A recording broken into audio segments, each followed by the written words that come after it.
Welcome to Pot of Thunder, the recognized symbol of excellence in rock and roll podcasting, as mentioned heavily in the pages of Forbes.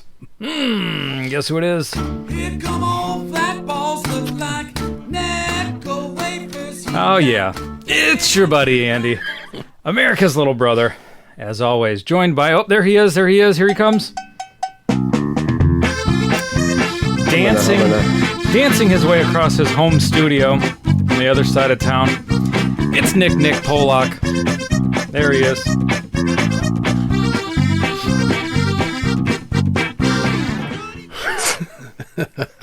The glissando at the end is key. Now is Nick at his home studio, or did he go to Nashville without us, and did he crash Rockin' Pod this weekend? Oh, that's the question on everybody's lips. Nick, show us where you are. You can't be trusted. Nope.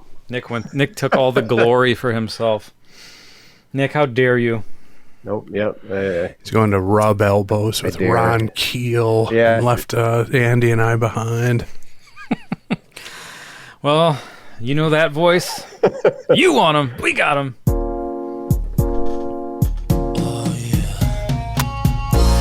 Succumb to my power, my age, and my weight. All of which are considerable. Put your hands together for the breakout star of the podcast, Medium. That's Chris L. And he is in the house. Nick, I don't hear it. I don't hear you. There you go. Okay. There you go. When I say clap. He frozen up on there? What's going on? He might have frozen up there for a he second. is. Okay. I think he did. I was clapping. That's okay. For sure. Okay. Come to my autograph photo on Keel. I thought you were going to say Ron Kittle. Probably have one of those Did too. you hear me? Yes. Ron Kittle's a guy that apparently everyone lives around here knows personally, except for me. Former Major League Baseball player that seems to make the rounds in the area here. Yep. Former White Sox. Or Dan Hampton. Yeah. Dan Hampton, too. Yeah. Our friend Rich, who's been on the podcast many times, has a lot of Dan Hampton and Steve McMichael stories from... they had a band. Really? Was Otis Wilson the other guy in it, too? I think. But they had like an 85 Bears band that would do live events. Did not know that. Rich worked security a couple times at these events. Said Steve McMichael is great. Dan Hampton, total dick. I don't think he had any comment on Otis Wilson. Otis Wilson just shook the tambourine. But okay. The one highlight that I remember is he said that they would do... what's that Pink... I don't know Pink Floyd. I know that dumb song. Is it The Wall? The We Don't Need No Education song? Another brick in the wall. They would do that, Oh, but instead of teacher, leave those kids alone, they would say Ditka, leave those bears alone, and the whole place would go wild. Terrible. That's as good as the original. Yeah, that's true. Yeah, I'm sure Otis Wilson was way into doing Pink Floyd stuff. Is there a black person on the planet who gives a rat's ass about Pink Floyd? I don't think so. No, I don't think so. That's a good question. That's an interesting question. Yeah, I have yet to see one come up and be counted. Let us know. We want to know. All right, guys. So, what's going on this week? Nick, what's going on over there? Olympic madness? Well, my new favorite hurdler. I don't know what you call it, but yeah. Well, I'm working on a short video to put up on YouTube. Hopefully that'll happen soon. Yeah, I don't know if you can call him. I think in order to be a hurdler, you have to go over the hurdle. So I don't know if you can accurately call him that, but he's definitely a Pod Thundistan material. No question about it. Pod Thundistan is trying to lure him to their country. Get him to defect like a Cuban would. If you don't know what we're talking, this was from the Rio Olympics 5 years ago, but we just came across this clip. I'd never seen it before. What country was he representing? It was Haiti. Yeah, it said Haiti on it. Yeah, he was representing Haiti, and it showed him like right before the race, and he's mugging it up for the camera, and then gun goes off, and he just ran full speed into the first hurdle and fell. I don't even know if he even attempted a jump. I'm not sure, but as a grown adult, it shouldn't be as funny as it is. But yeah. So help me, I'm laughing every time. Yeah, still funny. We take our amusement any way we can get it at this stage. That's true. Yeah. Don't question it. Just enjoy it. Watch it over and over again. Enjoy it. I mean, it's something that I would go to my parents' house. My dad would have on a show of people falling down and getting hit in the groin. And I'd be like, and he'd have it turned up halfway, the TV. And I would just kind of think like, why is he watching this? And here I am. There, you've become your dad. I get it. That's what happens. Same way I used to bust my dad's balls about watching golf. Mm-hmm. And every time I did, he'd be like, you'll understand one day. He must have told me that 50 times. And he's right. I enjoy watching it. It's relaxing. It's nap background material for naps, kind of like baseball has become. Yeah. And, I get it, too. Unless you're a nerd statistician, then baseball's your game, too. Yeah. What was the launch angle on that last home run? I could barely watch the exit velocity off the bat or whatever. It's like, I can't watch this anymore. They've ruined baseball. It's unwatchable now. It is. I was watching today. It's not what it's supposed to be. There's a Cubs Sox game today I was watching for a little while. I'm like, I can't. At least with the volume on, I can't watch this. Yeah. And even on the screen, all the shit that pops up every time someone swings or throws something. It's like 14 stats. They don't... Apparently, batting average isn't a thing anymore. It's a thing, but it's not prominent. Yeah, not prominently featured anymore. I don't know what's going on. Some weird statistic. I can't even remember the name of it, but the game is a travesty. Batting average, home runs, and ERA really should be all there is. Right, but no one talks about it. They talk about that and 14 other statistics. I can't keep up. Who's got time for this? It's gone to the dogs. Nobody thought that there could be a worse commissioner than Bud Selig. There is. His name is Rob Manfred. It happened. When he instituted the 7-inning games for doubleheaders as a way of speeding things up, or whatever the thinking was behind that, shaving 2 innings off a baseball game that's been 9 innings for, 150 years or something like that? That was the end of it for me. It's like, what's next? A mercy rule? Go down to 6 innings like Little League? What the fuck are you doing? These are Little League moves. Disgrace, man. Terrible. Let's take it back to fonder days, huh, guys? Look up.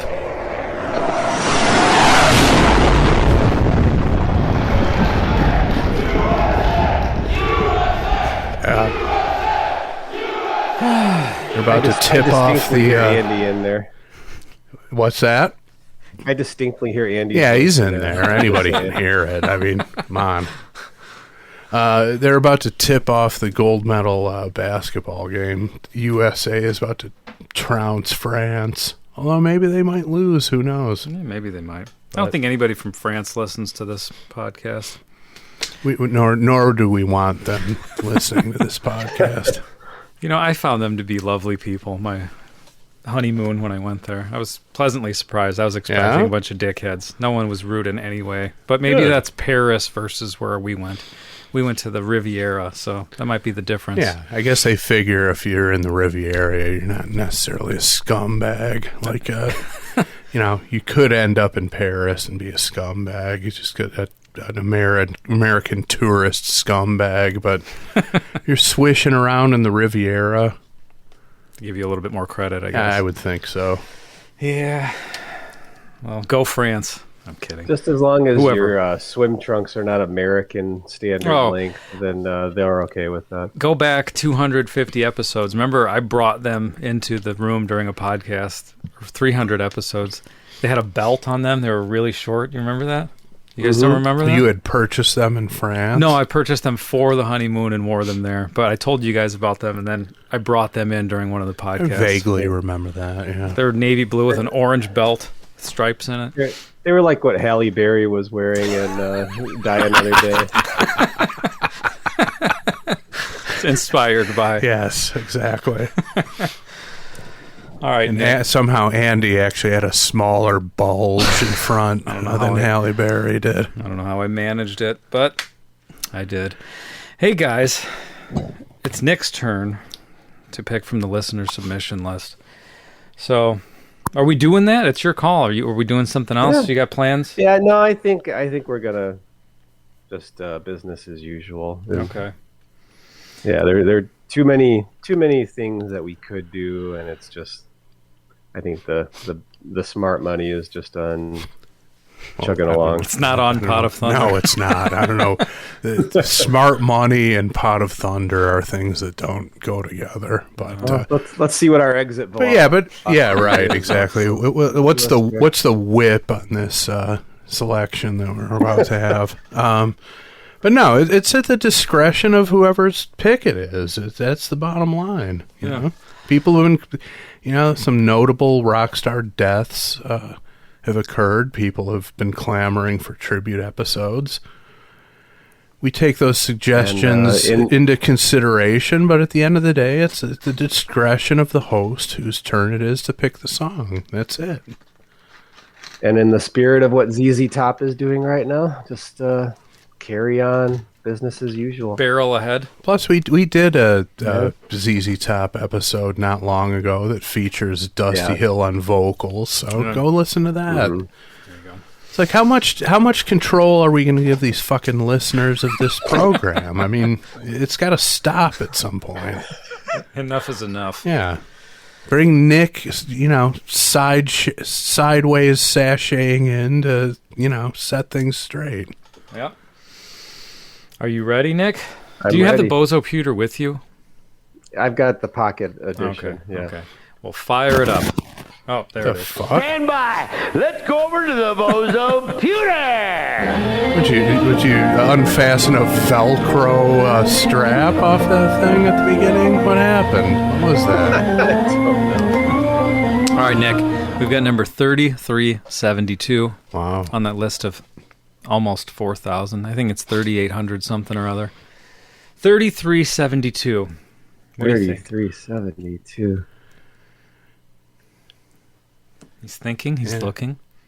He's got some kind of Bluetooth connection, so it's a little wonky. So you said 3372? Yeah. That's right. Yep. Okay, hold on here. Don't play any games, Nick. Just look I'm it not, up, I just, Andy, so you make sure he's not Don't be bullshitting us, Nick. fucking around. Hey, let's see. Okay, 3372. For the fifth time, yes. It's tempting, but no. Well, are you going to keep it in your back pocket, though? Just in case? No, I don't think so. You're pitching it out completely. I think so, and I'll point out that it was submitted by Tyler Wilson. Intriguing submission, but I don't think I'm going to go for it. All right. Move along to the next trick. All right. Fire up again, Nick. Here it is.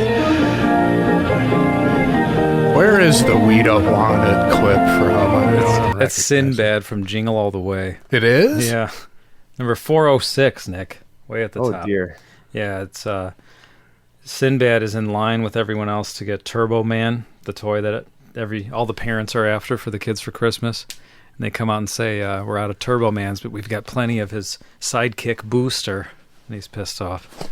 We don't want it. Could have never convinced me that it was a black man saying that in that clip. Sinbad might be into Impressed. Pink Floyd for all we know. I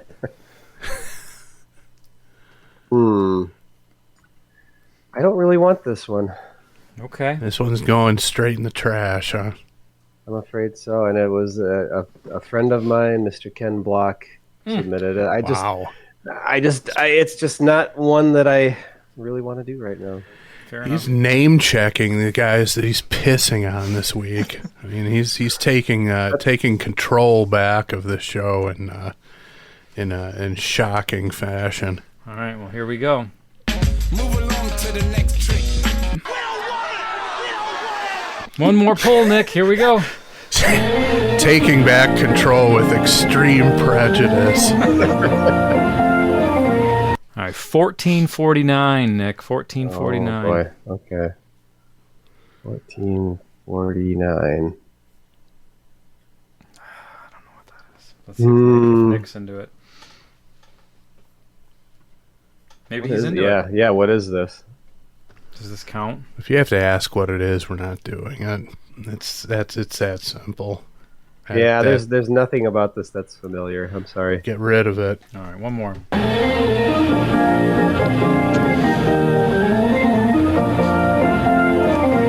1961, Nick. 1960. I hope it's a song from 1961. It could be. Would that be our oldest song? Yeah, probably at this point. Actually, the oldest one is Spanish Castle Magic, Jimi Hendrix episode. That was, huh? 60, that's 68, 67, I think. But yeah, it's one song from the 60s, and that's it. See, this one I've never heard of either. I don't know if I should just take the risk. No. All right, Nick, here's what I'm going to tell you what to do. Okay. We're going to pull one more. You're going to look at the number, and if you don't like it, pick something from the visible page, and we're going with that. Okay, well, I could do that with Pick this a neighbor. one. Well, you know what? If you've not heard of it, though, or pick another song on the visible page, but if you're not familiar with a song, we're not doing it. It serves no strategic purpose. Especially the for us band. to do a song that nobody's fucking heard of. Yeah. If it's a band that we know and maybe don't know the song, maybe Right. not. If it's a no idea across the board, probably not going to happen. It's like at some point in the run of this show, we have to try and get some listeners. We're not going to do a fucking song about some dick band that nobody's heard of. All right, Nick. So why don't you just, if you said you see something on the page, let's just do there are it. 2 songs, right underneath it. Just do it, man. Just do Look it. at the comments, the submitter, anything to push you in one Let's see direction. here. I see, Nick. I see you mousing around. Well, I'm reading the comments. I'm here. just saying, I could see your little character, your little mouse going on each cell. Yeah, those Google Okay. sheets. So I got these 2 here that I've just highlighted. Okay. Well, Well, so what? You can't make a decision? Figure it out.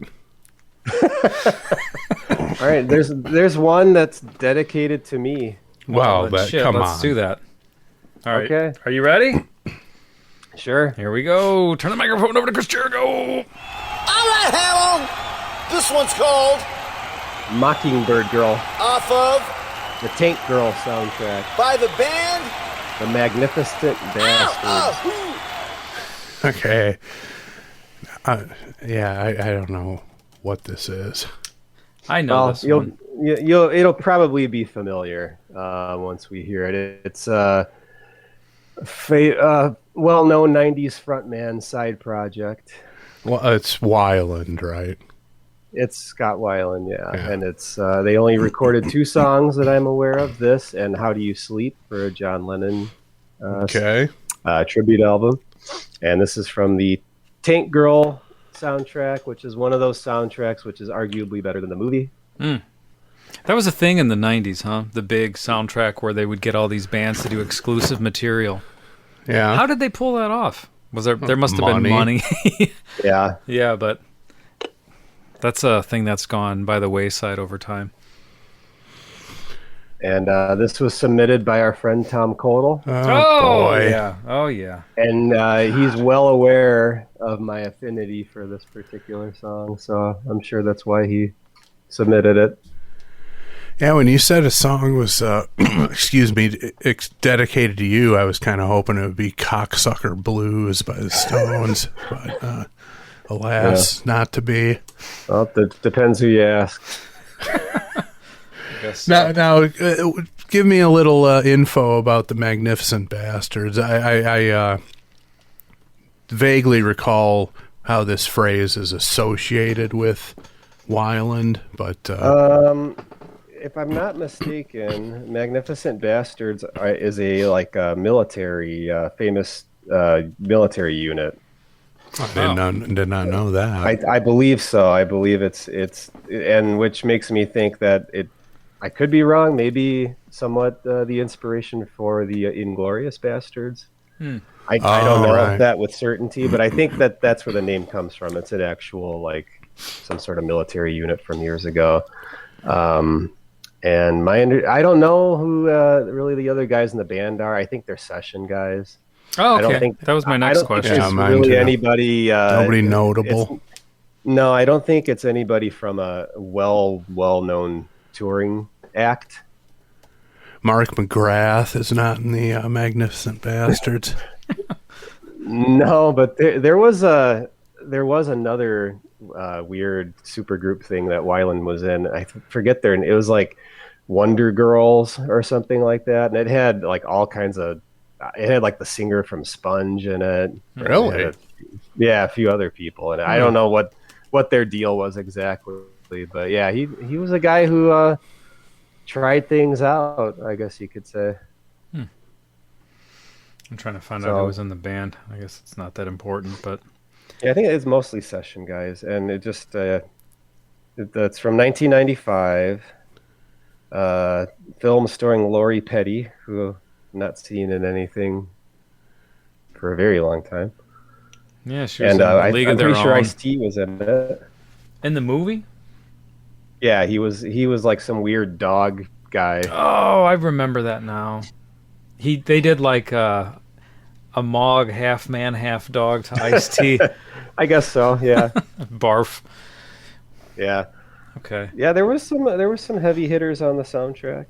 We had Bjork at the time was pretty. She's still big, I think, right? I don't know. I think she's perpetually big. Yeah, Devo was on it. Baruch Assault was on it. Hole was on it. So is this song? You said the only other song they did was John Lithgow tribute. No. John Lennon tribute. Was this a tribute or a cover? Not this. No, I'm saying is this a cover of someone else or this was an original? This is an original. Okay, yeah. I wasn't sure because I'd heard this song, of course, but I didn't know. Yeah, I've never heard this song. I've heard the title of the movie, but I have no clue what it's about or any of that. It's a comic book thing, isn't it? That explains it. Comic book kind of thing. It's I don't know. I want to say it's like a post-apocalyptic kind of a setting. Yeah. Now I know there's a video, but we don't have to watch it. But it does feature there's a photo that Tom and I send to each other frequently where Weiland had this enormous cowboy hat that always made us laugh. I guess it was after Dumb and Dumber where he had the giant cowboy hat. Okay. But yeah, what year would this be? 95. Oh, did you say? Okay, yeah. Dumb and Dumber was 94, so you're correct. So. Or like the giant cowboy hat that Norm Macdonald wore as Burt Reynolds on the Jeopardy skit. Same thing. The foam hat with the sides of the brim pinned up to the middle section. Yeah. Giant hats are funny. I don't know what to tell you. Can't go wrong with that. So that's it's. I won't lie about it. It's one of my favorites. This is a song I have fond memories of. I remember racing to my stereo if I would hear it come on, so I could record it off the radio. Off the radio, yeah. So who played it? Q101? Would that be the station that played? Yeah, this thing? and maybe Rock 103.5 might have. It might have been one of those crossover songs for both. So this would have been after Stone Temple Pilots' Purple, right? Yeah. So this is between that and... and then Talk Show and Tiny Music were still forthcoming, I believe, at this point. What was the deal then? Why was there so much solo stuff going on? I think just frontman troubles. Yeah. Okay. Already, huh? Back then. Oh, yeah. Yeah, they. I remember hearing in an interview they said that really only the first album went smoothly. Everything after that was a headache, yeah. Yeah. Oh, well. So, Andy, do you remember this song? Yeah, I do. Yeah, Chris does not, huh? I've never heard it. I've never heard of it, to be honest with you. Okay. Yeah, I remember. He also re-recorded it for his 12-Bar Blues album. He did a more like electronic version of it. Oh, thank goodness for that. Yeah, which is not. Yeah, it never did it for me. That's what we're waiting for. Yeah. When we heard this, we thought, oh, if only there was a dance remix of this. I mean, Chris has said things similar to this in the past, and we've talked about Scott Weiland. He was like the self-indulgent, over-the-top frontman rock star. You know? Big time. Possibly the last one that I can think of. Could be. Yeah. All right, well, are you ready to get into this? Absolutely. How long is this? This is going to be a long one? Yeah, it's a good pop length. It is, right? It's like, exactly 3:30. Look at that. Professionals to the second. All right, well, let's have a quick word from our sponsor, and we'll be right back. Nick, you love it? I can't love it anymore. Not Good. even possible. I didn't think so. Well, on that note, let's begin Mockingbird Girl. Here we go.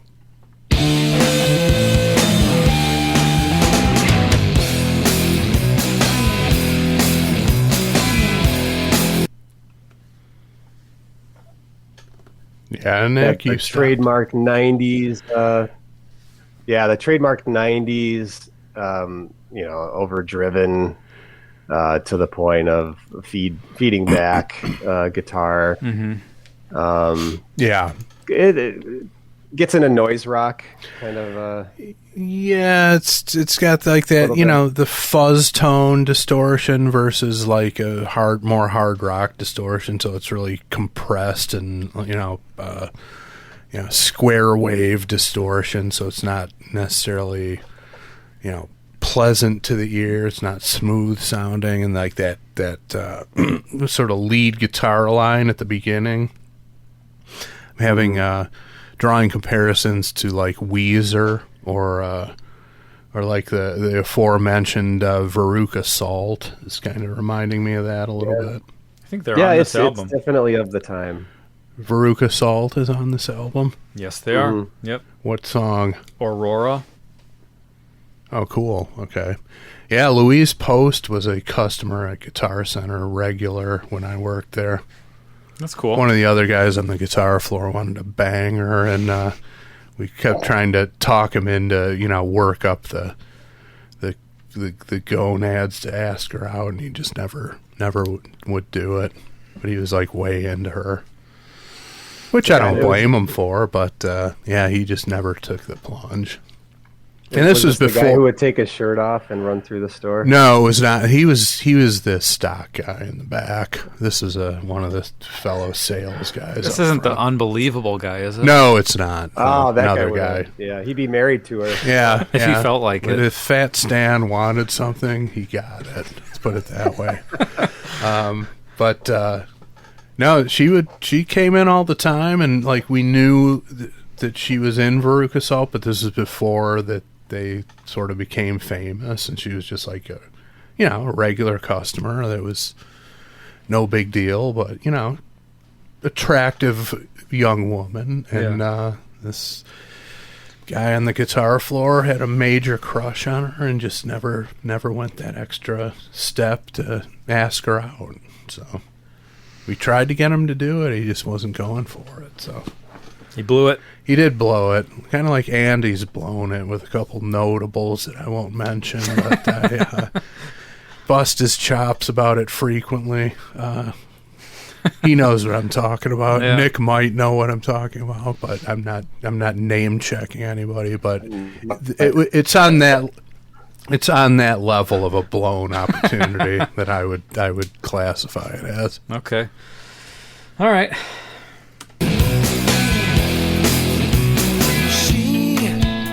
She flies without no feathers, a fool to try and catch.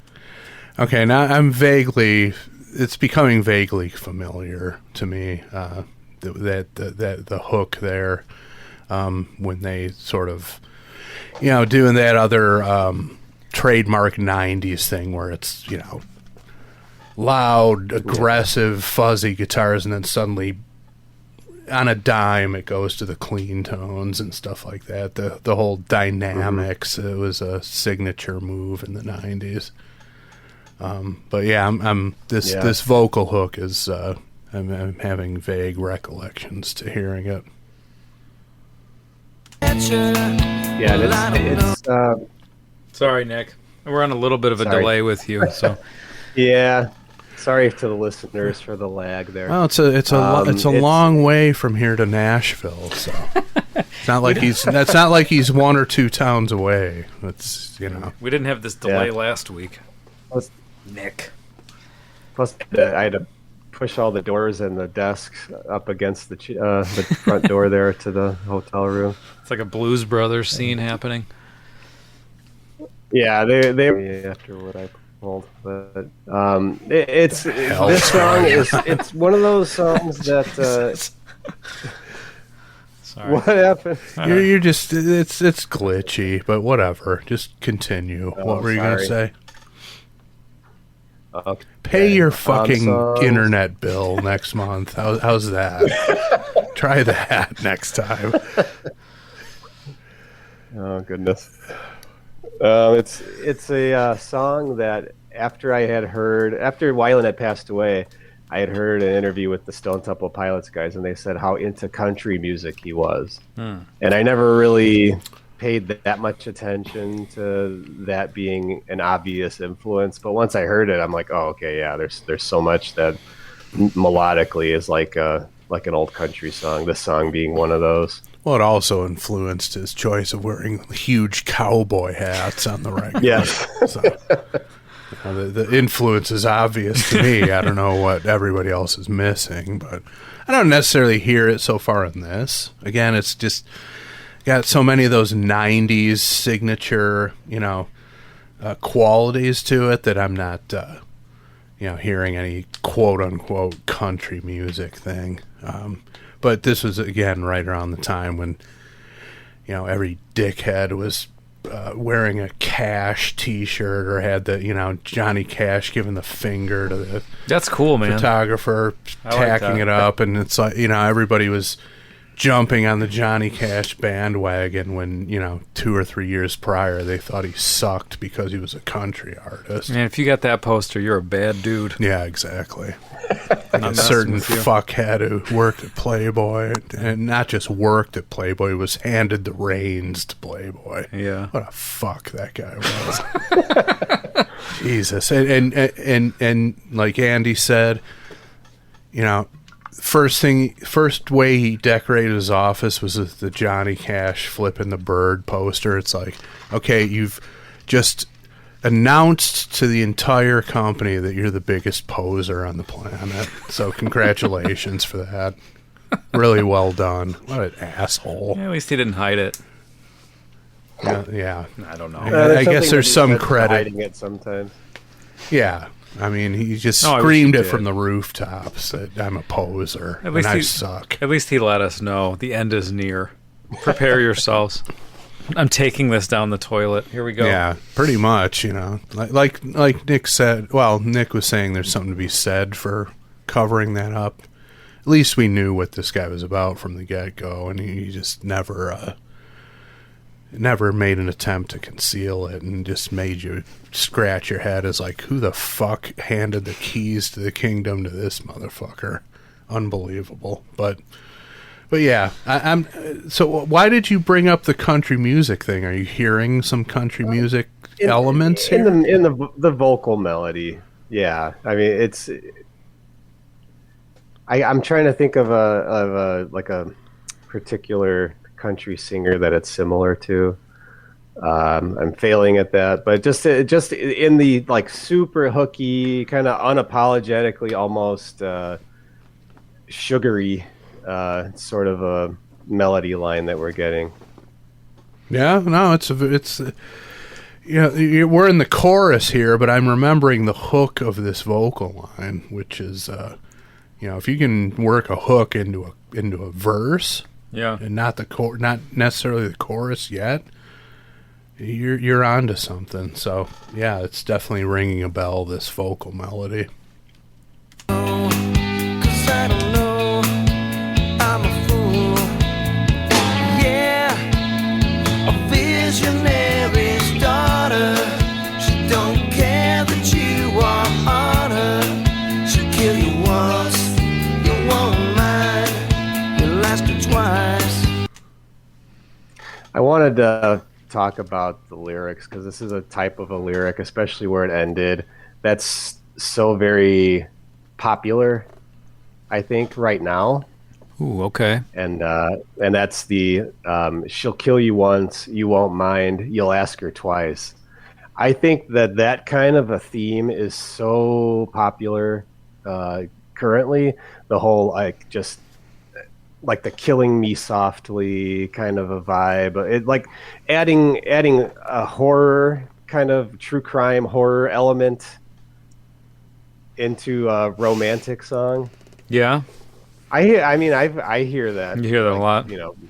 Yeah, I think that's I don't know where it comes from. People have a thing for that. Well, but, if you do anything, this song is one of the first that I could think of. If you do anything true crime nowadays, you're gonna cash in somehow. Just people can't fucking resist it, and I don't understand. I don't get it at all. I don't like that shit. And I don't get the fascination with it. It's just like, watching Dateline or 2020 or the 50th Ted Bundy movie they've come out with. It's just like, I don't get the fascination with it at all. That's just completely perplexing to me.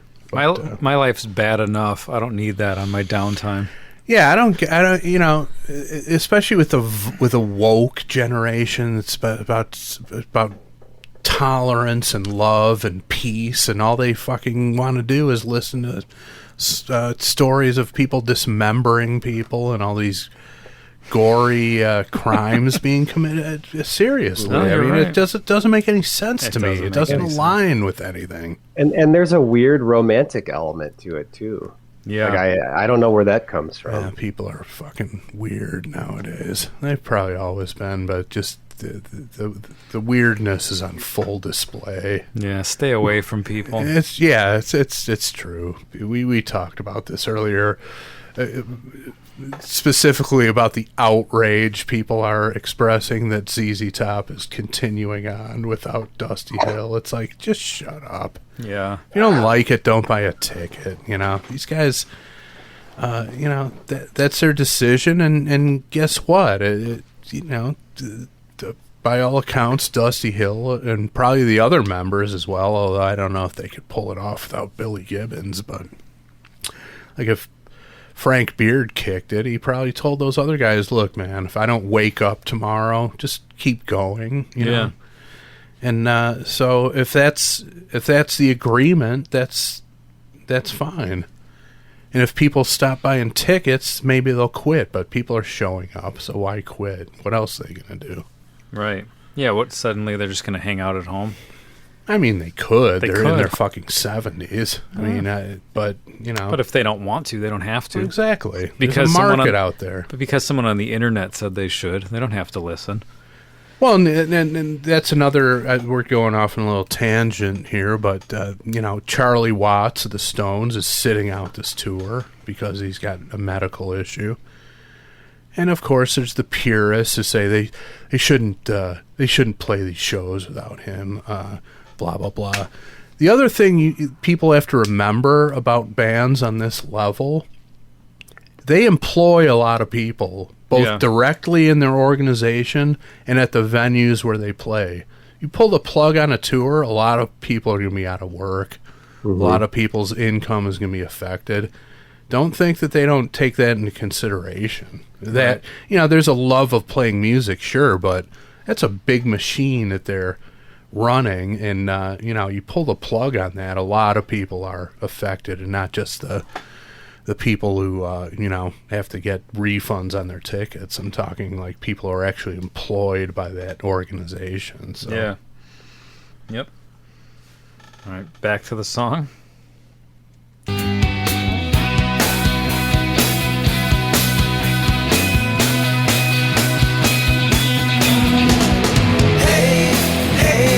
Rocket boy, got a lot of life behind her. Okay, I totally remember this now. I just, I guess technically it is a Weiland solo song, but, I'd hear it on Q101, and I remember this now. I just didn't know it by the title necessarily. So it's definitely coming back with, again, another hook, bigger hook in the chorus, so there you have it. Yeah. Well, I mean, the guy was a master of that, and it's interesting how his career went, where he tried so many different ways, and so did Stone Temple Pilots. The other three guys, they tried so many different ways to make it work without each other, and it just didn't. And it just, I mean, it would, but it didn't. It probably wasn't sustainable for one reason or another. Yeah. But it's just, it's crazy how some guys, you've got a band and then the singer breaks away and the band does fine and the singer does fine and they don't really need each other. But as far as major commercial success, it didn't seem like Stone Temple Pilots was that band. No, definitely not. I mean, now they have no choice because Weiland's not alive anymore, and I think people might be more accepting of the fact that, having Weiland in the band is not an option. But of course, by the other side of the coin is they're definitely a legacy band at this point, 30 years into their career. Yeah. People don't necessarily really care about the new material. And, they'll go see them if they're coming around. But, I don't think it's I think, talk show, Army of Anyone, I think those were mostly, I don't want to say rejected, because, I mean, people bought the albums, went to the shows and stuff, but in terms of having a major impact, the X Factor is like, well, Weiland's still out there, why don't they just bring him back in? And so, I mean, I think when everybody's still alive and available, that's when people reject it, because it's like, well, he's still out there. Why? It's like the Sebastian Bach Skid Row thing. That's never happening. They're never getting back together, but people still clamor for it. And do you think it would be that great if they did? No. I don't know what people are thinking. Maybe it's just because it's the last band of bands they liked that didn't get back together, but Skid Row's not on that level. They're not. That's Guns N' Roses level. Right. Exactly. There are people out there who's like, Skid Row gets back together, they're playing football stadiums. No, they're not. No, they're playing foosball tables. Yeah, exactly. They're playing venues that have a foosball table right off the stage, they might play like a Vic theater. Yeah. But they're not. Nobody on a mass scale is clamoring for that. No promoter is going to put them in, a huge venue that, certainly not of the likes of Guns N' Roses playing. They're not going to, maybe if they were on a bill with, Motley Crue and Def Leppard. That's what I was going to say. If they do one of those summer tours where they package a few bands together. Headlining it because Sebastian Bach is back in Skid Row, nobody cares. Nobody cares, no. They would do some big European festivals, I'm sure. Well, yeah, but like headlining their own gigs like Guns N' Roses is doing? No, never. Not happening. Hey, Mockingbird Girl, gotta try to let him hold you. You were born a lucid flower, a tulip and I pulled her. I was born to play the fool, unlike you. No sex, I'm bored with anticipation. This love song radio station, I guess you sleep, I count sheep. Some very prominent bass work going on there. I mean, pretty much continuously. The vocal melody. Yeah, continuously throughout that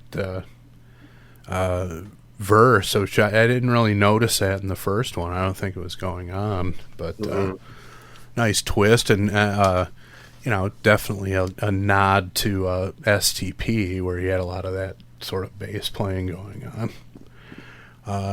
Snare drum sounds great. I was going to ask you what you thought of that. Nice crack to it. Yeah, and the whole kit sounds like well recorded acoustic kit. It sounds like an acoustic instrument, you know.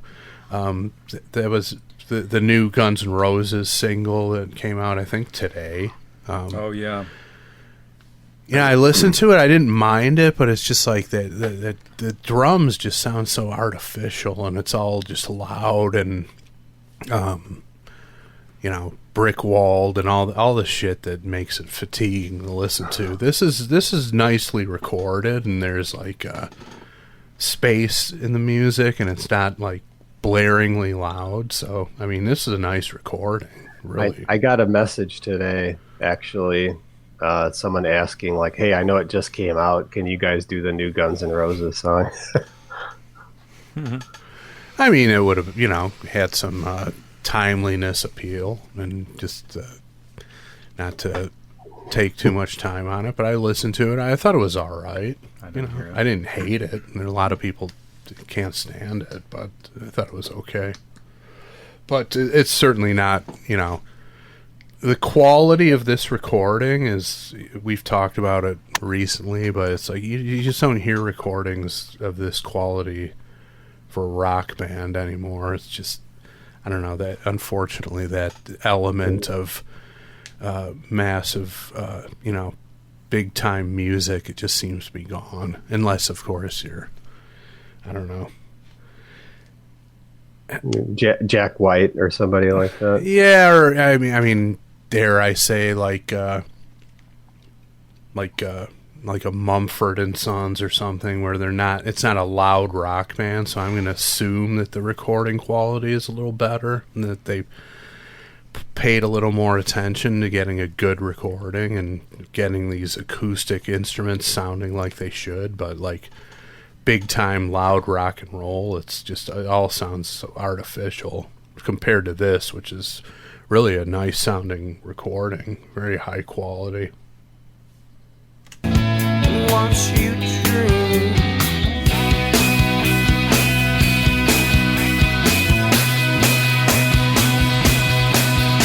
so let's make it right by a rocket copter, a body from a crooked copper, where it smells like a beer, a warm beer, a warm beer.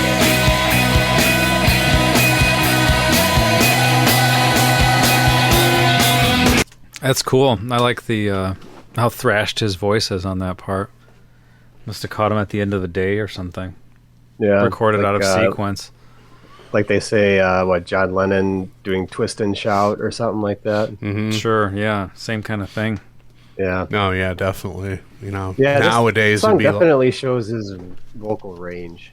Yeah, nowadays that part of that take would have been rejected. It's like, oh, your voice was shot, so we're not going to use that. It's like that's precisely why they probably used it in this case, and it sounds cool. Yeah, you know, everybody's looking for perfection. If you get a perfect take, they just cut and paste it throughout the song. It's like you don't get that sense of like a performance from beginning to end that's got some, you know, give and take, push and pull, you know, some character to it throughout. It's just like everybody's going for perfection, and it just strips all the humanity out of it. You know, sound like the old man that I am, but it's true. It's how they record stuff and piece it together and cut and paste it. It's so easy to do with modern techniques, but you know, you definitely don't get the sense that it was 4 or 5 guys in a room cutting a song from front to back and then, you know, adding other elements afterward. But the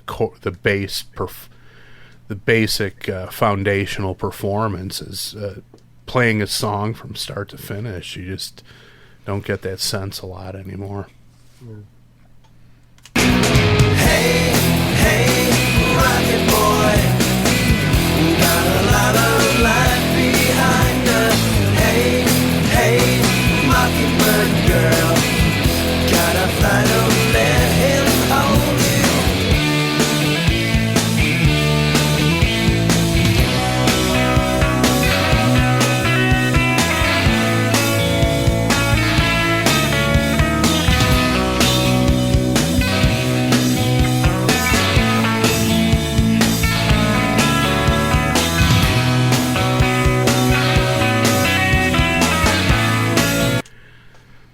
very like Beatles, Rain kind of vibe to that section.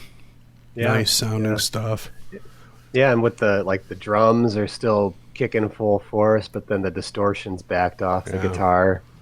So it's pretty interesting mix of the elements that are happening in the song already. So we don't know who these musicians are. Wikipedia doesn't give any insight as to what kind of sessions they played on or anything.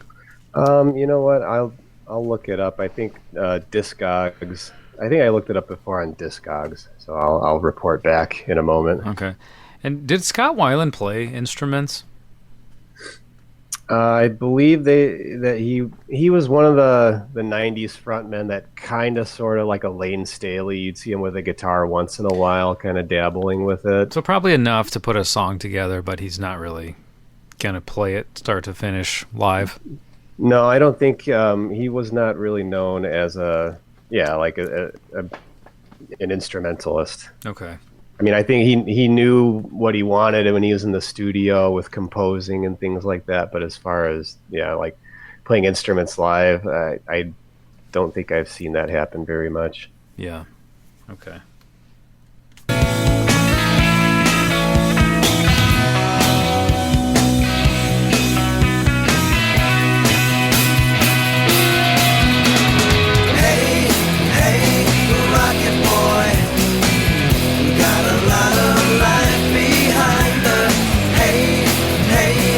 Mockingbird girl, gotta fly, don't let him hold you.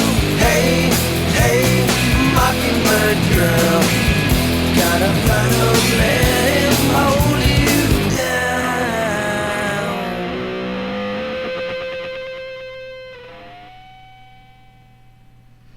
And there's your perfect pop song right there. Yep, abrupt ending. Yeah, right on time.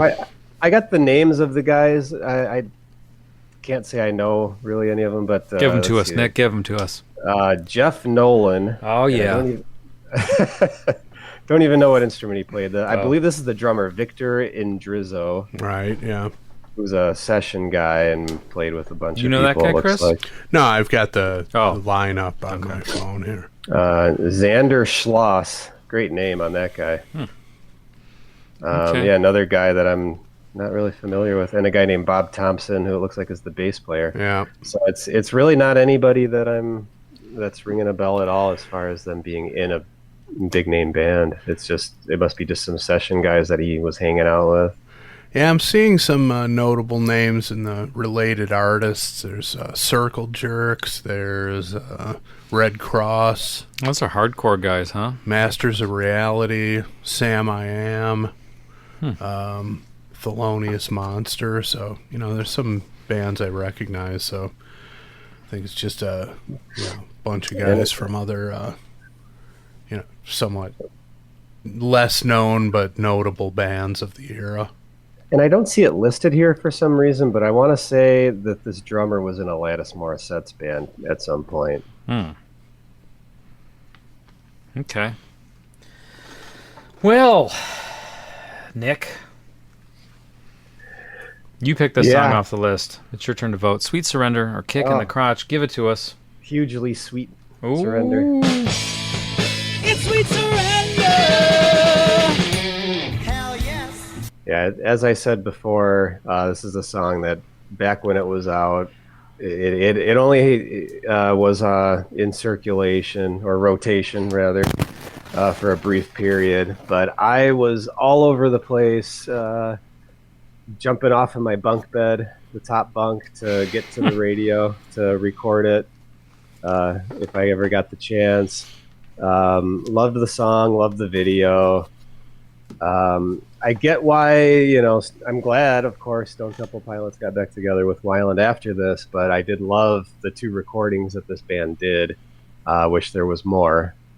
And it's one of my all-time favorite songs, definitely in the rock genre. It is. It's just from the moment I first heard it, I love the fact that I used the word unapologetic rather earlier. Wow, and I would say this song nails the whole kind of sensitive, it's got the rock element, but it's got like a sort of the sensitive bubblegum pop kind of elements to it too. And I think it's just a perfect blend.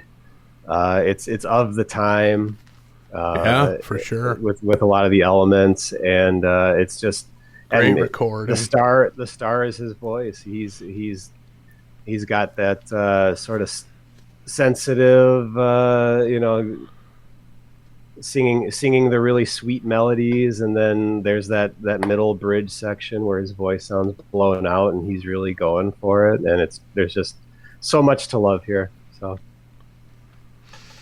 cool, Chris. Your thoughts? Oh yeah, Sweet Surrender for me for sure. It's Sweet Surrender. Hell yes. Like I said, it started coming back to me as I listened to the song, and it was in pretty heavy rotation on the alternative station mid 90s, and I'm sure the first time I heard it, I probably just thought it was an STP song because it's definitely has that vibe to it, and it's Weiland when you hear it. So, but just a great recording. The musicians aren't blowing you away with all their technique or whatever, but I mean just playing in terms of playing for the song, it's a brilliantly executed, extremely well recorded, just a nice listen basically. So yeah, I'm good with it for sure. I too will give it a Sweet Surrender. It's Sweet Surrender. Hell yes. Yeah, listening to it now for the first time in a long time, I enjoyed it more. Not that I never didn't enjoy it. I don't know. I enjoy it more now than I think I did when I heard it. Nick, how long has it been since you listened to this song? Couple days. It's probably been... Really? Yeah. It's probably been over 20 years for me. I'd say that's the case for me too, at least. But, I mean, who knows? Maybe I heard it somewhere in Nick's car or something and don't remember. But, yeah, it's cool. My questions, do you know if they recorded the two songs that they released at the same time and that was it? Do you know the history of this band? I always assumed it, but I don't know exactly. Yeah, and then I think they came out. I don't know when that John Lennon CD came out. It had I'd to like be. to hear that song. That one's sure. Pretty. It's a lot more effect heavy than this. Okay. It's a great recording though. Let's see. I'm just looking up when the Working Class Hero, which that's got a lineup on that album. I'll tell you what. That's got the Chili Peppers. Really? Cheap Trick. Yeah, it's got a lot of names on there. Anybody good? Cheap Trick. Did they do the Cold Turkey on that one? They do Cold Turkey. Okay. Chili Peppers do I Found Out. Another short-lived. Well, this is more of a super group, but I Don't Want to Be a Soldier was done by Mad Season. I remember that. Okay. Let's see, and then you got some other '90s staples: Sponge, Toad the Wet Sprocket, Collective Soul, okay, Flaming Lips. George Clinton makes an appearance. So yeah, that resurgence then of interest. He was in that movie PCU. Oh Jesus! I just looked up the track listing. This has got to be terrible. Imagine by Blues Traveler. It is. I would not even venture to listen to that out of curiosity. That's got to be shit. I can confirm it's as bad as you're assuming it is. Oh yeah, no, that's got to be a fucking disaster. Wow, never, no. All right. Well, guys. Next week's song. Yep. Here we go. Guess what? All right, Hammond, I got a question for you.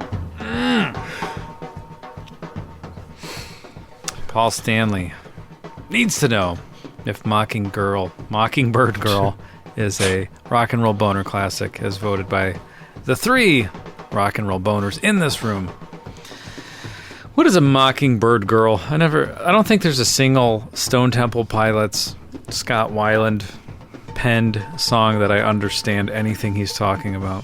That is the beauty of it. It is. I'm not mad about it, but just putting words together that wouldn't necessarily go together in a kind of a stream of consciousness approach. You gotta love it, Yeah, and he had a gift for, even if you didn't understand it, you remembered it. Yeah, no, I mean, that's the thing. It's when the first album came out, everybody just thought he was, some meathead grunge guy, but what he developed into is amazing, and just the quality of it and his whole image and everything about him. It's just it's a shame he couldn't get it together and stay alive, quite frankly. But he was the complete package in my opinion. I mean, just had it all: songwriting, vocal delivery, stage presence, the whole shot, everything. Agreed. So, are your votes in? Oh, mine is. Nick's is in. This might as well be on Creatures of the Night or Ace's 78 solo album.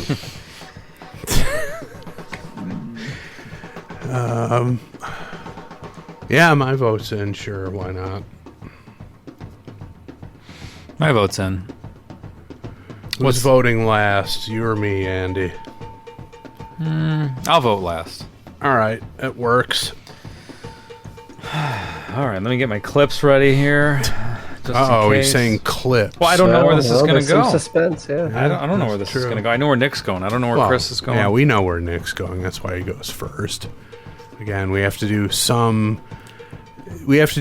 things on this show in a conventional fashion, and that's prolonging the suspense. So, if we get the sense that we know which way one person is going to vote, they vote first. Yep.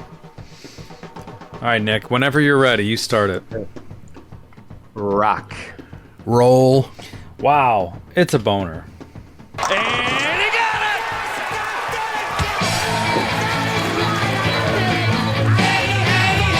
It's a rock and roll bone, Are you kidding me?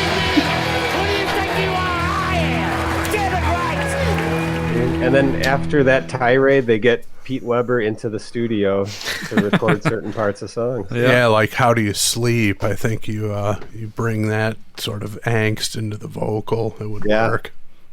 I didn't know where that was going, but I'm glad it went there. I'm glad it went there too. Yeah, I gotta say that, like, coming in, just the name of the band and the song, it's like I had no idea what was coming at me, but as the song progressed, it's like, oh yeah, I remember this. And then as you got to the chorus, it's like, oh yeah, this got played all the time. And it's on par with anything he's done in any of his projects. And I've said it before, I'll say it again, I fucking loved Velvet Revolver. Thought they were great. Both those albums are fucking outstanding in my opinion. So yeah, I mean, that's one of my favorite things about Nick Polak is his affinity for STP and Weiland. I never fully grasped it until we started doing this show, but as we've gone along, we've talked about it a lot, and I respect that immensely. People latch on to. First of all, Eddie Vedder, I mean, in terms of like a vocalist and like a stage presence, I think the only one in that league would be probably Cornell, and I rank Weiland ahead of Cornell in terms of being the complete package. Yeah. I guess if we're going complete package. I mean, he's old school rock star, like glam era, Mark Bolan, that type of guy. New York Dolls has those elements to it. I mean, that's the kind of thing that I prefer. So, yeah, and he was never afraid to do a bit of a throwback in either image or in sound, or it just. There was a boldness to him that there's really there are frontmen nowadays who are bold, but it doesn't come together as nicely. Like you're saying, the complete package musically and everything else, and just how bold he was with some of the choices that he would make, either style, image wise, or the style of the music or whatever. He would make it come together. So I always loved that he would put it out there and seemingly didn't care. No, he was definitely an original, and that's the other thing that he gets slammed on, and like for the performance on Core, people say, "Oh, they were a Pearl Jam knockoff." It's like, I'm so tired of hearing that. Stupid. It's like any similarities between him and Vedder are just completely superficial. Maybe they have the same timbre to their voice and are singing in the same register on the first two albums, or both bands' first albums that we became familiar with. After that, Weiland just went next level. Yeah, Vedder never improved. In my opinion. Weiland broke away like Secretariat. Yes, no, it's true though. Or Hussein Bolt, whereas Eddie Vedder was more like the Haitian hurdler. Joel Meese or whatever. Yeah. It's seriously, Eddie Vedder never developed or took things to the next level. He just kind of stagnated, which, hey, it's fine. I mean, AC/DC never really developed, so to speak, but carved out a good career. And, don't get me wrong, I've got a huge respect for Pearl Jam and the career they've carved out for themselves. I mean, I really give them a lot of credit, but STP and Weiland are way beyond those guys in terms of quality, in my opinion, and I know Nick's opinion as well. Jay might disagree, but who cares what he thinks, really? All right, well, if you disagree, we're sorry. That's just the fucking way it is. Nick, I'd love to get into a Yardo questions, but we have to do a commercial. Is that all right? I hope it's a Yardo commercial for. It might be, depending how long this episode is. It might be a Yardo commercials. All right, we're back. And are you ready, Nick? Yes. All right. I don't get yards of questions, motherfucker. I give them. Sing away. Oh. What does he say there, guys? What does he say? We've established this. I would assume that you guys have come around to my way of thinking. It's not like fumble. It's like a late Beatles recording. No one can completely agree. It's the debate between, is it cranberry sauce or I buried Paul? Is it what or fumble? Who knows? That's intentional. Does it really matter at this point? It's neither one would diminish the appreciation. No, I agree. Wasn't there something like that in that song by Stars that we did earlier this year? Where something about his balls or something. Yeah, right? Something like that, where we thought maybe he said both lines at the same time, and you hear what you want to hear. Yeah. All right. It's not unheard of for artists to play those games in the studio. Do it intentionally. Yep. Yeah, that was a shocking revelation. No, only being very vaguely familiar with Stars and just hearing what nasty perverts they are. Yeah. Even when they're trying to wipe out African, hunger and famine, they're talking about their balls. You gotta. Hey, it's the intent behind the music, well, exactly. Right? And if the talking about your balls results in more sales and more famine relief, then why not? I agree with you.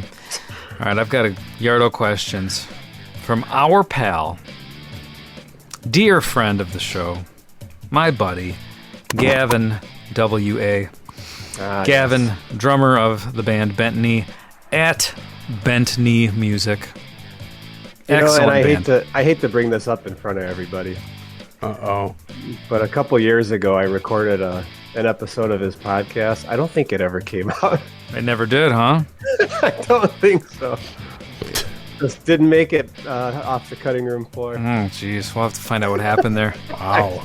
I don't know, but it's I did one first, and that one did come out, and then yours was next, and it didn't come out. But I don't know, because it wasn't a regular podcast. It was like part of his Patreon. Yeah, that might have. It might have. He might have just bailed on it. I'm not sure on the whole concept. I'm not calling him out. It's fine. I just think it's funny that I don't think it ever came out. I just didn't live up to the Andy standard that was established shortly before. What's the name of the podcast? I don't know. I don't think it had a name. I think it was just Gavin's Patreon. If you subscribed or if you're a patron of his, you got some bonus content. Oh, okay. All and, right. and it was interviews with his friends. But if you haven't checked out Bent Knee, you should. Yeah. Yeah, great band. Yeah. I want to see them when they come around next time. Where are they based out of? Boston? Really? Yeah. But he's based out of Northern California, I think. I think Northern. If it's not Northern. How is he in a Boston band? Because he's that damn good where they recruited him. Good. So he's there when they need him. Yeah. And he also does online drum lessons. So if anyone out there is looking to get into that, get a hold of Gavin. All right. Okay. Yeah. It's Mr. Gavin on Instagram and Twitter for those of you looking. All right. All right, here we go. Hey, fellas, you're all great. The podcast is great. And you're all making the world a more tolerable place to hang out in. So thank you for that. Thank you. Appreciate that. Buttering us up. We'll always take that. Hear those cues. If they're incoherently written, then no, it's because I'm a pothead in addition to being a POT head. Got it. So there you go. I see what you did there. Also, I'd love to hear Andy's response to these cues. Ooh, all right. If something strikes my fancy, we'll see. Here we go. Another listener playing games with the format. Who do these people think they are? Yeah. We need to go. We might, we got a lot of accolades for the Centerfold episode, and these are true statements. Nobody involves the fans or the listeners more than we do. I'm starting to think that's a little bit of a mistake. These fucking guys and girls are taking liberties, so we might have to revert back to our buddy Tooge's hardline stance that you do not let the listeners dictate your show. So he's told us that several times. Give them an inch, they take a mile. This guy wants Andy answering questions. The only person on the planet who wants that. We just don't listen too well, I guess. All right, here we go. Question 1. If you could go back in time and visit your 19-year-old self, what is one band that you would recommend to your 19-year-old self that you are listening to now, but not when you were 19? Okay, gotta think back. Okay. I can pick one out pretty easily. It's like R&B. They got into disco and stuff. They're 70s, 80s largely. That would be Heatwave. Okay. Which at that age, 18, 19, we had 103.5. It wasn't Rock 103.5 in Chicago. It was 103.5 The Beat. And a buddy of mine and I would drive around a lot at night and just have it turned on. Oh, fuck that guy. Yeah, and Andy hasn't talked to that guy in a long time. It's Rod Temperton he wasn't always a member of the band, but driving force behind it. Of course, went on to write a lot of stuff on Off the Wall and Thriller, and just some brilliant songs. I would have told myself to get a couple of either greatest hits or something like that, because it's absolutely brilliant stuff from that band. So I would have said get into that. Okay. Let's see, 19, I was a freshman in college, and it's got to be a band that I've since started listening to. Yeah. Is that the stipulation? Yes. I don't know if I can think of anybody. Let me think. who I wasn't listening to then, but I'm listening to now or somewhat recently. Maybe something we covered on the show that was a surprise. Yeah, I'm not going to be able to come up with anything that fits that description completely, but because I don't necessarily listen to this band regularly, but I've come to appreciate them more over time. That they were huge in 1985, 86, and that would be The Cure.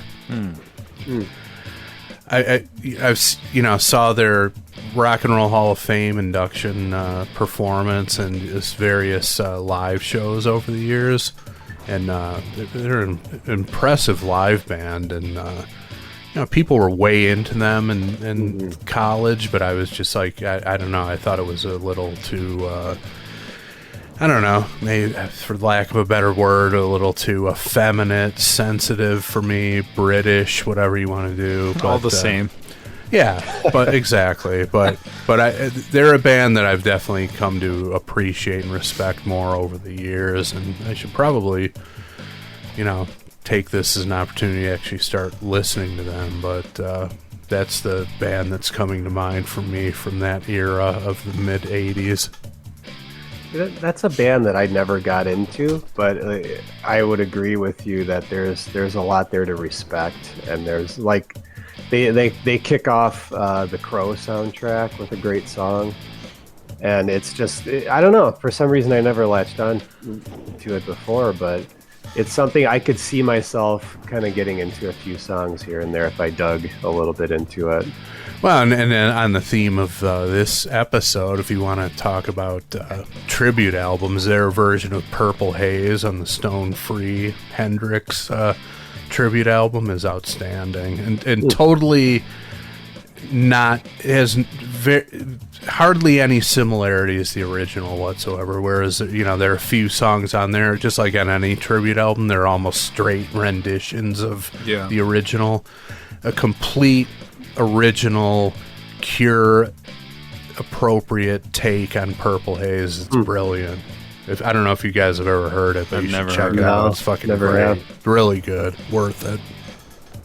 And I just wanted real quick to say, it's something to tie into the podcast. I would tell my 19-year-old self to find the Crazy Horses Osmonds album. Oh, there you go. Yeah. Yeah, it's something I discovered through this podcast. Yeah. Yep. That's a good one. Oh, question 2. What is the best sandwich that you've ever had? The best sandwich? Sandwich after sandwich. Yeah. I had a really good one a couple months ago. At Up Your Alley, of all places. Really? Yeah, because they have the same food as Square Roots. Okay. From Crown Point. All right. Did not know that. And I had a sandwich. It was that really, really thick bacon.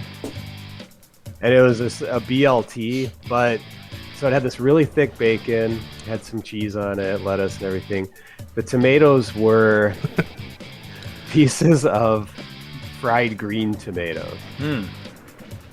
It was outstanding, absolutely outstanding.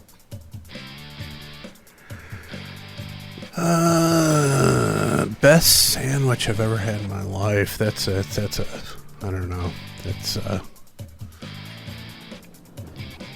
I suppose a Detroit coney doesn't necessarily count. You're as opening up a whole other it? can of worms with the hot dog. Is a hot dog a sandwich debate? Yeah, I won't go there, but something that's jumping out at me that's going to sound totally bogus or whatever, but going back again to my college days, okay. This is before there was a fucking subway every 30 feet in major metropolitan areas, and before the chain got completely watered down. It's like anytime you have so many locations, the quality has just got to go into the toilet. There's just no way to avoid it. The meatball subs at the subway off the college campus, which was like back in 35, 36 years ago. A Subway, it was a new chain, so it was kind of a curiosity. The meatball sub at Subway I loved it. I still remember going there and having those, and they were great. So I'm going to vote for that just because it's coming to mind. But if I wanted to extend this episode out another 45 minutes, I could probably come up with something better. But since my mind has gone back to the college days, that was definitely a highlight, which you wouldn't expect, especially now with what Subway has become. But back then, it was outstanding. Now, I remember, I guess it would have been probably early, mid-'90s, thinking Subway was delicious the first few times I had it. Then it got a little bit worse and a little bit worse, and now I think it's inedible. That's my least favorite out of any chain on the planet. I haven't been to a Subway in a long, long time. Yeah. Andy, what kind of sandwich would you go for? You know, I don't have to say a specific place, but a good Reuben is the best sandwich for me. Okay. Now, do you prefer the thin sliced corned beef or the thick? It could go either way, as long as it's not where you bite it and it's stringy.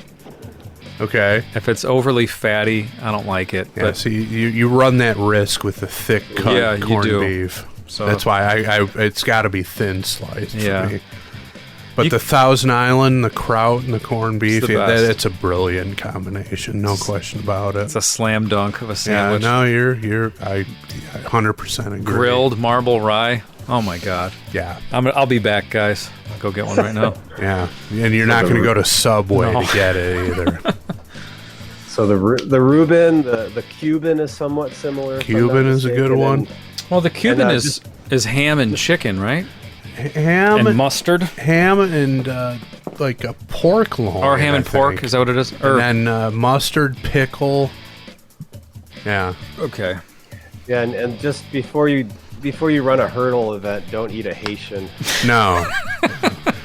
It'll weigh you down. It's goes right to the feet, apparently. Exactly. The salt goes right to the feet. Yeah, exactly. Yeah, it's like it's like the Nutty Professor. His feet just instantly swell up. Yeah, exactly. It just sends you collapsing to the ground whenever you eat it. So, the Haitian hurdler. All right, and question 3. Do you guys like barbecue? Wait, no. Do you guys like to barbecue? Do you like to barbecue? Yeah. Nick's probably got the most interesting answers for this one. Because, yes, he does. But what do you like to barbecue? Well, stuff that I don't necessarily eat myself. Because you don't like hot dogs and hamburgers, and that's like the typical two First of all, let me address. See, this is another source of debate amongst foodies or people who are particular about it, and I've kind of actually come around to this kind of thinking. Okay, barbecue is not the act of cooking. Grilling is the act of cooking. Okay, barbecue is the food that you're grilling. So the question is actually, do you like grilling? Okay. If I'm going to be, a dick like that with the people who are particular about it. But, a foodie guy I know who is a fan of the show, runs a custom guitar finishing company. The Fret Shack? No. Roico Customs. Oh, okay. It's the acronym for Rock Out with Your Cock Out. North Carolina, I think, which they're particular about their barbecue. Mm-hmm. He's the guy who kind of, not directly, but like reading his posts on a Guitar Nerd message board kind of schooled me on that. It's like, barbecue is the food. Grilling is the cooking of the food on a grill. Okay. So. Interesting. Okay, so do you like to grill? Nick? Yeah, definitely. I've tried some a little bit out there recipes, of course. Tell us. I made grilled lemonade one time. Oh, Jesus. Actually made it twice. What does that even mean? Yeah. What, okay, you can't just leave that hanging out there. What is it? How do you do it? Is that a thing? I didn't think it would even come close to being that weird. I thought it would just be some like bread or something weird. No, lemonade. This is real. Okay. This is legit. How do you make grilled lemonade? All right, you pour some sugar out on a pan. You cut some lemons in half. You coat the exposed part, the center, in sugar. You grill it face down like that. You could put it on foil if you don't want to lose anything. And then ultimately, that's what when it turns like a darker, like amber color, that's when you let it cool down, and then you squeeze the juice out. Then you kind of do the rest of the simple kind of ingredients for a lemonade. Okay. At that point. And what's the impact on the flavor?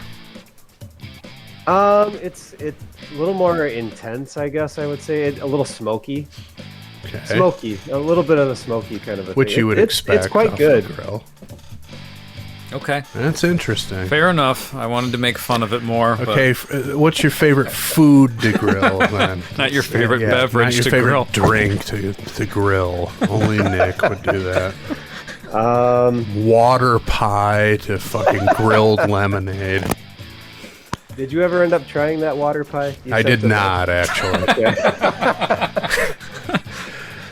I don't. Some of it looked gelatinous to me, and I was just like, I don't think I'm gonna like this. So I'm sorry. It's not nothing personal. It's just I looked at it and it was like, I don't think the texture is gonna agree with me.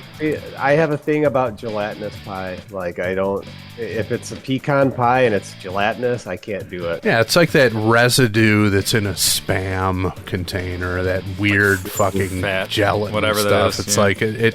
I made that connection mentally. It's like I'm not touching this. Yeah. The water pie was pretty close. I had it, I liked it, but there was a little bit, consistency. Yeah, I wasn't gonna. That doesn't work for me. It's like thick cut corned beef and rube, and I just can't do it. As far as my favorite thing to cook on the grill, it's probably there's a pork loin that I like to get from a butcher shop that's marinated.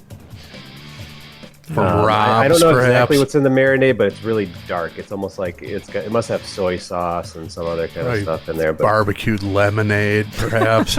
yeah. Grilled lemonade. I'm sorry. Yeah. Whoops. Chris, what are you out there grilling? You know what? I hear this all the time. Turn in your man card, this and that. I don't do the grilling in the house. I'm happy to let the wife do it. She is a talented cook, culinary, legitimate talent there. Why would I step in on that? I can't do better than what she can do, so let her do it. I don't associate my manhood with commandeering the fucking grill, okay? And let her do it. She does it way better than I could, and I'm good with that. Yeah. Well, the whole manly connotation, that ship sailed a long time for me. I'm grilling lemonade. So. Yeah, exactly. You just you cashed it in with that admission. I don't care. No, and nobody should. I mean, if you're associating your manhood with you being the one who does the grilling, or the size of your dog, or any of the other ridiculous things that people connect their manhood to, you're not a man at all, really. So there you go. I do like Dog the connotation that I've seen where if you're wearing Crocs, then that somehow signify, like I've seen memes where it's I'm not eating unless the person at the grill at the cookout is wearing Crocs. Like I'm just not going to. That means they know their way around the grill. Yeah, if they like wear Crocs. this guy, is all in on it, and that's part of the uniform apparently. Is it? I was not aware of that. See, I'm not anti Crocs like a lot of people are. It has its place. Absolutely. My pair is right by the back door. That's the pair I slip on easily to go out and take the garbage out. It's my backyard, back and forth to the trash cans footwear. It works for me. Yeah, I have an outdoor pair and an indoor pair. Look at you. Color coded or what? No, just need that comfort sometimes walking around in the kitchen. And my nieces and nephews are in, high school, moving into early college. They all have Crocs. It's the hip thing to wear. Nobody cares what us old assholes have to say about it, and plus, I got no issue with it. I have a pair. Wear them almost every day. Especially around this time of year when I'm, taking al fresco leaks out behind my back garage. The Crocs is my take a piss in the yard footwear. And it's perfect for that.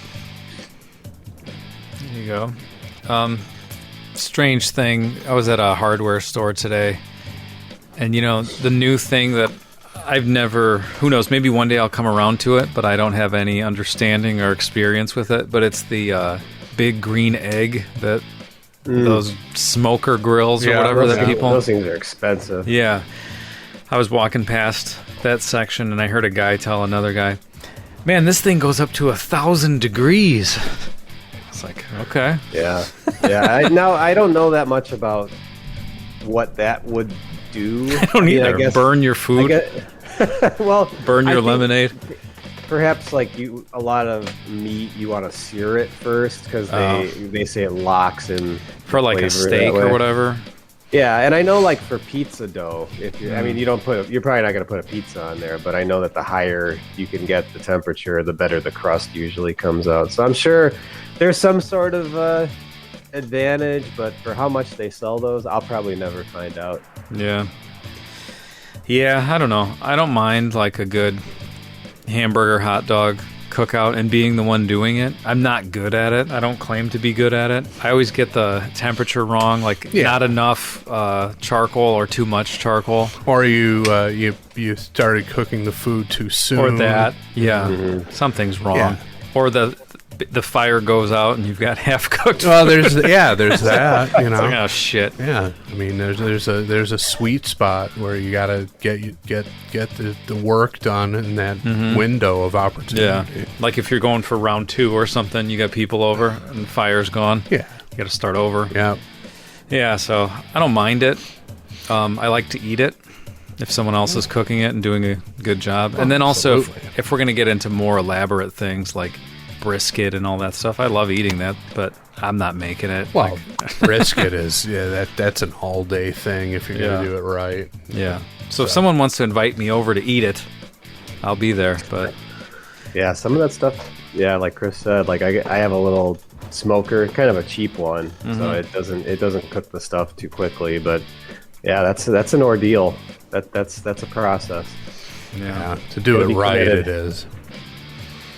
Nick, do you still have a deep fryer, whatever that's called, a turkey deep fryer? Those big barrel. Never had a turkey one. That was it a chicken? Okay, now you're getting into one of the weirder cooking stories that I've endeavored upon. Okay. One Thanksgiving, a friend of ours came over, and we didn't have a turkey some fryer, friend. but I knew a guy who had a fish fryer. A fish fryer. Yeah, so I decided I was going to cut the raw turkey into pieces, which thoroughly freaked out Andy. I didn't like that. The raw turkey into pieces. Oh. Nick's playing with this bird, moving tendons and wings are flapping and stuff. I had to get out of there. So that's what I did, and then we fried. It was delicious, actually. Yeah, but that's one of those things where you don't necessarily want to see what's going on in the back of the house. That's the restaurant. Just give me the finished product. Because it kills it. Yeah. From some of the stories we tell, you may think, oh, Nick doesn't like hamburgers. He doesn't like hot dogs. Oh, he's I don't know. I don't want to say a wimp. Yeah, vegetarian or something. He doesn't like that stuff. It's the opposite. He likes the thing to look like how it looked when it was alive, and then he likes to play with it for a while, make the body parts move around in a comedic fashion. and then cook it and eat it. I would rather not, like Chris said, I don't want to see it. I want it to come out unrecognizable from when it was alive. I don't want bones in there. Yeah, just give me the final presentation, and I'll trust that it's tasty and flavorful, and that's it. But I don't need to see Nick flapping the raw wings around. It's just not. That's not going to add to the appeal of the dish for me. Nick and his friend both pulling on one side of it to try to rip it apart, Savages. throw it into a fish fryer, like some kind of disgusting game of wishbone. It's exactly the conduct you would expect from someone who's never trimmed his balls. Just an animal, a fucking savage. It's all consistent though, and that's one thing you got to love about Nick. It's consistency across the board. It is. All right. I hope we answered all your questions, Gavin. Yeah. No, those were good though. Yeah. Those were good ones. Yeah. I think people are raising their yard of questions game. Yeah. Thank you, Gavin, for your yard of questions. Yeah, and check out Bent Knee for sure. Yeah. That's for to be flown around and flown from coast to coast to be in a band, you got to have your shit together. So yeah. And also, I think he told me that they're going to start rehearsing for getting back on the road, or maybe they already are. If they are, I'm sorry that I'm a little bit behind, but check them out if you want to get out and see a cool band. Yeah, there's actually. I'll just as we sign off here, I'll just drop the name. Maybe not the name per se, but like a kid who used to hang out at the cafe is now like a drummer in demand for like 3 bands, and one of them's like the top Red Hot Chili Peppers tribute in America. Wow. And he's always, they're back at it, but then he's playing at summer camp with a couple jam bands and stuff, and it's just like, you look at his itinerary, it's like, how the fuck's he getting all these gigs? And he flies around to them. They fly him in. Rents the kit that he wants, and that's it, right? I mean, to be that guy, you got to have your shit together. So, yeah, that's pretty impressive. Nobody's flying me around to play guitar for him, so there you have it. All right. Well, Nick, thank you again for hopping on remotely. Oh, thank you for having me. Of course. Now go I hope trim this your will air, balls unlike for my long last. podcast with Gavin. Yeah. Yeah. Sorry, Gavin. Figure that. Yeah. Ask him why that was so bad that he just doesn't want to release it. Maybe I brought nothing to the table. It's entirely possible. It is. It's not. It's a plausible thing, but yeah. It'd be interesting. So your episode made it. Mine did. Out to the world. Mine did. Yeah, I think we need the Nick episode of Gavin's podcast. I mean, what's your recollection of it? Did you recall it being an interesting discussion? I guess so. Yeah, I remember it was around Halloween, and there was talk of like. Geez, that long ago? It was a couple of years ago. A couple of years ago. Jeez. Yeah, this was like 2-3 years ago. Yeah, he doesn't want to release that. I don't think he's ever going to do it. If he wanted to, it would have been released by now. Yeah, that's probably 2018, 2019, something like that. Yeah. All right. I almost told a ball hair story. I'll leave that one off. Yeah. We'll let that one go on the cutting room floor. Good one. Good pun there. Just like the ball hair of, ball hair. All right. We'll be back next week with more Pot of Thunder.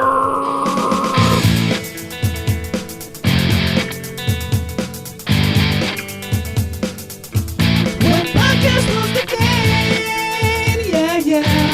Ooh.